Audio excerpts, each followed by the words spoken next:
అందరికీ నమస్తే. నేను మీ Keerthi. Welcome to Keerthi kitchen. ఈరోజు నేను కోడిగుడ్డు మునక్కాయ తీగూర ఎలా చేయాలో చేసి చూపిస్తాను. దానికోసం ముందుగా నేను ఒక ప్యాన్ పెట్టుకొని దాంట్లో ఆయిల్ వేసుకొని ఆవాలు, జీలకర్ర, కట్ చేసి పెట్టుకున్న ఆనియన్ ముక్కలు, పచ్చిమిర్చి వేసుకొని దాంట్లోనే కొంచెం సాల్ట్ వేసుకొని దోరగా వేగనించుకోవాలి. దాంట్లోనే టమాటా ముక్కలు కూడా వేసుకొని బాగా మగ్గనించుకోవాలి.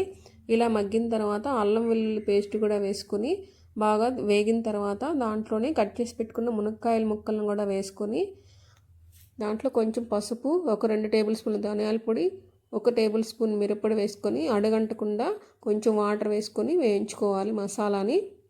ఇలా వేగిన తర్వాత మనకు కూరకు సరిపడా వాటర్ వేసుకొని ఇలా సాల్ట్ ఏదైనా తక్కువైతే చూసుకొని ఇలా బాగా ఉడకనిచ్చుకోవాలి. దీంట్లోనే మనం ముందుగా ఉడకబెట్టుకున్న గుడ్లు కూడా వేసుకొని కొంచెంసేపు ఇలా ఉడకనిచ్చుకోవాలి. అంతే అండి, సింపుల్గా టేస్టీగా ఉండే కోడిగుడ్డు మునక్కాయ తీయగూర అయితే రెడీ అయిపోయింది. మీరు కూడా ట్రై చేయండి. ప్లీజ్ సబ్స్క్రైబ్ చేయండి.